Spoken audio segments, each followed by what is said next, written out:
The top of an Olympic podium is, in many ways, the ultimate destination in sport.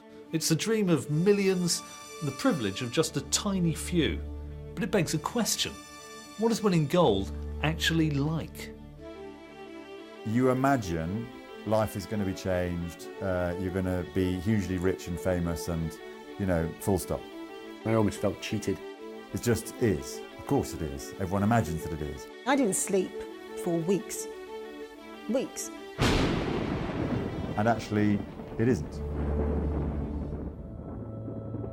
Perhaps we do mythologise what it is to win gold. We often suppose that getting to the top of a podium is like a fairy tale and that the champion's going to live happily ever after.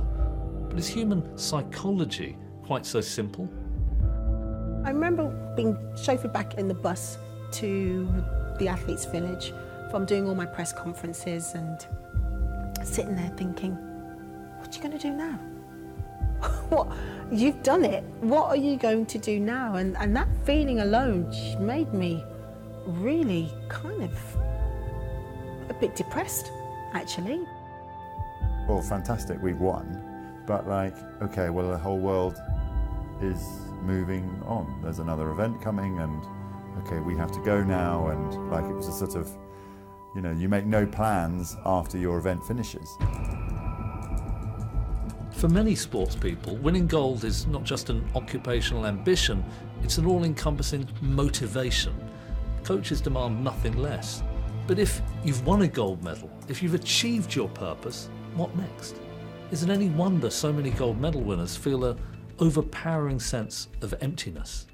Their entire life is wrapped up with getting this one thing, and they believe this is going to be the answer. Once I've got this one thing, I'll be satisfied.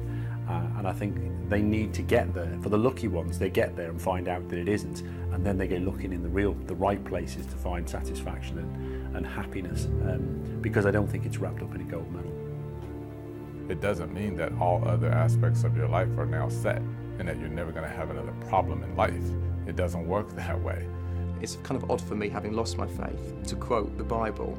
But in Proverbs it says, without a vision, the people perish. And I think if you don't have something to lead you on, then there's nowhere to go. The journey finishes, and that's why you feel empty. 3 hours after we'd raced, I ended up back in the Olympic Village, sat on the end of my bed with my Olympic gold medal in my hand, and thought, that's it, I've done it.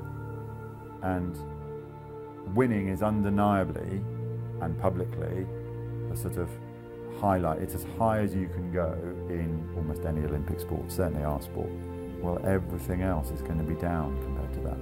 A sense of anticlimax is not exclusive to sport, of course. Winners of the National Lottery have talked about extreme lows after the initial high.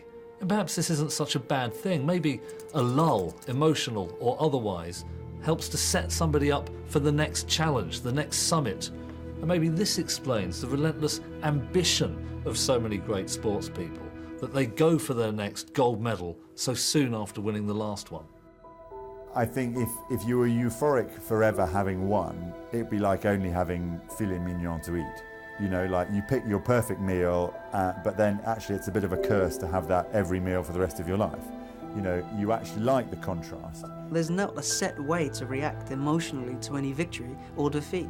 We all respond differently. If athletes were to think about forcing their emotions, i.e. I feel numb, I should feel euphoric, then that thought is the problem. Accept how you feel at that moment, because that's okay. If you've never achieved that great level of success, then how will you know how you feel? How will you know how you're meant to feel? At one level, it is rather obvious that a gold medal is not a panacea for life itself. Just because an athlete is fantastic at sport doesn't mean they're going to have all the answers for the challenges that lie beyond the field of play. I can't imagine, and never in my life, that I won't have just a little bit of a smile and a good feeling when I think about that moment that I won Olympic gold medals. But does that make everything else in my life perfect? Absolutely not. Many great sportsmen, many of the greatest of all, reflect with great pride on having ascended the top of an Olympic podium. But many others have expectations of a gold medal that simply cannot be met. If this wasn't the pot of gold at the end of the rainbow, what is.